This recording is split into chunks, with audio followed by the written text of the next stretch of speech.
So the Glazers are refusing the bids from Qatar and Sir Jim Ratcliffe as they're not high enough and are believed to want to be staying at Manchester United, with Avram Glazer going to the Carabao Cup final tomorrow at Wembley. Will Qatar be the next owners of United, or will there be a sale, or will the Glazers stay? We're going to talk about the news on that, what it means, but also we'll be talking about the Carabao Cup game towards the end of today's video. News that Rashford will start, and talk about the starting 11 ahead of Manchester United versus Newcastle. But we've got to dive into this news about the Glazers staying, because it's not looking good. It's not positive news, and it's something that needs to be touched upon. And before I get into news, before I get into the big article, I think it's one of two things. It's either A, they want to stay, they've been offered a minority stake, which means that they can stay. They believe because Ten Hag's doing a good job, there's no point in selling. He could be winning some trophies, the value of the club could go up even more because of how well Ten Hag's doing. Basically, we're being punished for Ten Hag's success. They've got the minority stake and they want to stay. This could also link with the fact that they've told the Rain Group to tell the bidders to be quiet. The Qatar noise is getting fans excited, so the stock price goes up, which means if the Glazers stay, it crashes down. They don't want fans knowing about Qatar because they probably just want to come out and say that they got no suitable offers and they had to, accept a minority investment and they couldn't sell the club. But fans know because of Qatar and Jim Ratcliffe's noise that they have had offers for the full takeover. So reportedly they could be getting them to be quiet because they are planning on staying. That could be why they're going to Wembley. That could be why, we're playing well, gives them more reason to stay. We know this hedge fund is giving them an offer in a minority stake. The Glazers could be staying. Or on the flip side, this could all be a big negotiation tactic. Now, some people think they always set the value at United at 6 billion, which is far more than it's actually worth, because they almost wanted to make United unbuyable, but they just wanted to say it was for sale for the sake of the fans and to just get minority investment in, and would only sell at just a ridiculous price, and that United's never been affordable for anyone at a reasonable price. People say that, but it could be a negotiation tactic. Mike Ashley did the same with Newcastle. Newcastle got new Saudi owners, and Mike Ashley kind of came out saying that he wants to stay, la-di-la-di-la, there's no point in going, kind of really played it off that he's not that bothered about selling, he's not that interested in selling, to make sure he got what Newcastle was worth, make sure he got a good bid. And the argument on the other side is either this is the Glazers selling, wanting to stay, and kind of trying to soften the wound by going to Wembley and all that, or this is a big negotiation tactic in the Glazers sale, because the Glazers would be stupid to stay. Yes, Ten Hag's doing a good job, yes, but if they stay, the stocks are just going to crash. The long-term financial stability of the Glazers stay, will they be able to match it even with investment? I do think it's a big risk if the Glazers stay, because they might not get the same amount of money for United ever again. They're getting offers of 5 billion, they want 6 billion, they're being greedy. They could be doing what Mike Ashley's done and just pretend they're not interested in selling, because the second round of bidding is coming. They've rejected the first bids, but the second round of bidding is coming, and they know that Qatar can give them 6 billion. They know that Qatar have the money, and they know that Qatar want United. So they could be playing this in a sense of let's see. But anyway, that's the two ways we can look at it. It's either one of those two. But let's actually look at what the news is. So it was said takeover bids for Manchester United by Sheikh Yassim and Sir Jim Ratcliffe are not high enough for the Glazers to sell United. They would have to increase their indicative bids if they are to convince the Glazers to sell. So basically they've rejected the bid from Qatar and they've rejected the bid from Sir Jim because they're not high enough, and it does include in that statement they'd have to increase their bid if they want the Glazers to sell, which says to me that these stories that they might say could be a big negotiation tactic, because they know the second round of bidding is coming and they want to they know Qatar have more money than they're bidding. They know that they could get more than 4.5 billion from Qatar, and they're thinking, we want another $1.5 billion.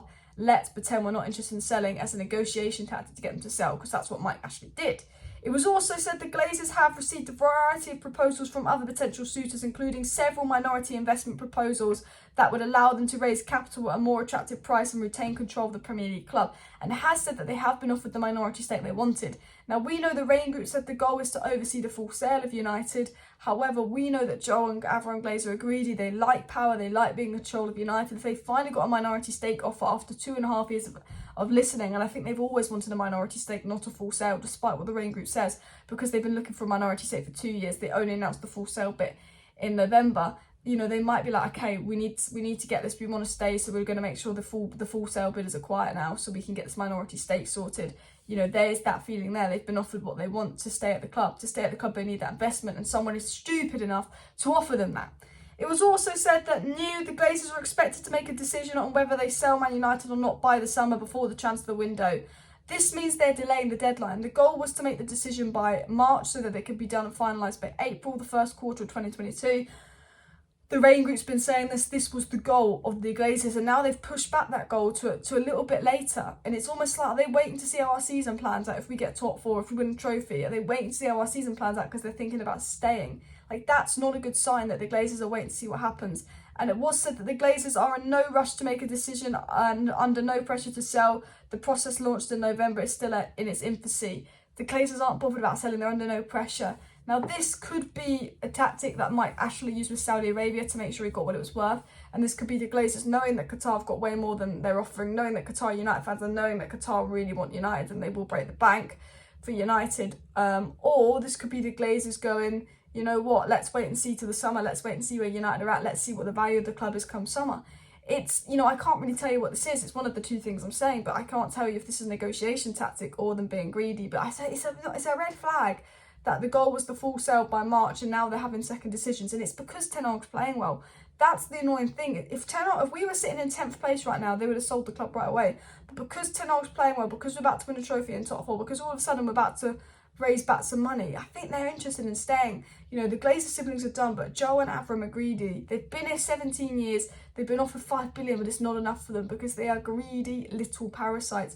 And whenever something seems too good to be true, the Glazers will ruin it. Whenever you think United are going to do something great, the Glazers ruin it. And that is the worst thing for me. And the Glazers will be at the cup final. So anyone watching tonight or tomorrow who's going to the cup final, make sure you make your voice heard with your Glazer outshots because Avram will be there.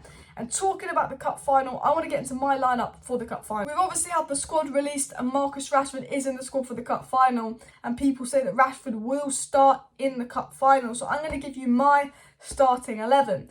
David De Gea, I would play in goal, obviously, and right back it's between Delo and Wan-Bissaka. I think Wan-Bissaka's arguably been a bit better now, but if you want to break a low block, I think Delo is the better one. Where's Newcastle's strength in defence? Who has the best defensive record in the Premier League? Newcastle. Newcastle, a defensive side, they're hard to break down. You know, they're stronger on defence than attack. I would go with Delo because that's what Ten Hag did at halftime versus Barcelona. Brought on Delo because it helps get down those low blocks, helps create chances.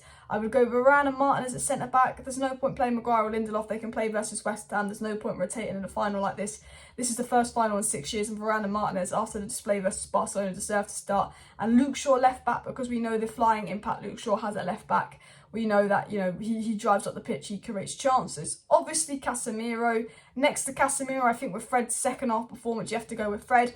I actually, you know what? Part of me wants to go with Sabitzer because Newcastle will be defensive, and I think Sabitzer and Casemiro would work, and I think he would help break them down. But I think he will go with Fred, so I think it will be Fred. But like Fred or Sabitzer, I'm happy with, but Fred was class in that second half. With Bruno in the 10, I've had enough of this Bruno right-wing experiment. For me, Bruno Fernandes is a 10. He's better in the 10 role. I will go with Marcus Rashford on the left. I'd go with Wout Weghorst up top, and I would go with Sancho on the right because I'm thinking of breaking down Newcastle. Now, if that doesn't work, I would bring on Anthony on the right-hand side, but I do think that Wout Weghorst could be the best striker action versus Newcastle because they've got physical defenders, because they're hard to break down. I think we're going to need a target man rather than runs in behind because of the way Newcastle play. I think Trippier is a good player, but defensively can be iffy. I think Rashford could cause them problems. So I would say Rashford left wing, Sancho right wing, because Sancho could put in crosses to Weghorst and is good against low blocks. I think when you're playing kind of a low block side where you don't need to be as direct, it needs to be pass and play to break through. I think Sancho and Bruno linking up on the right and the 10 role will be really influential, and Weghorst in the middle. I would potentially bring on Anthony second half if we're not holding our shape like he did last time. If Weghorst isn't working, move Rashford to striker. We've also got the likes of Garnacho on to have an impact, but I think that would be my starting 11. Pretty much the same starting 11 versus Barcelona. I would keep it, even though they had an iffy first half, I will keep that starting 11 versus Newcastle because I think it's all about breaking Newcastle down. They're strong defensively. They haven't lost. I think they are going to park the bus. I think they are going to waste time. I think they are going to play defensive. And it's about defending well as a unit, which we've got with that spine of Casemiro, Licha, Varane. But it's also about breaking Newcastle down, which I think will be their biggest threat. It's just how good they are and how compact they are defensively. Let me know your lineup. I'm trying to plan my lineup around what I think Newcastle might do. I understand playing Sabitzer instead of Fred. I understand maybe starting Rashford up top with Garnacho and Anthony as the wingers. There's so many ways that we could line up, and that would be my lineup. Thank you guys for watching today's video. Hopefully the Glazers get out. Hopefully their message is shown at Old Trafford yesterday, and hopefully my next video I make will be talking about a big United Cup final win, first trophy in 6 years. And I love how United are doing all the scarves, writing messages in the change room, because this is a big thing. We've not won a trophy in 6 years, and it's about time. So smash a like, smash a subscribe. See you next time. Bye.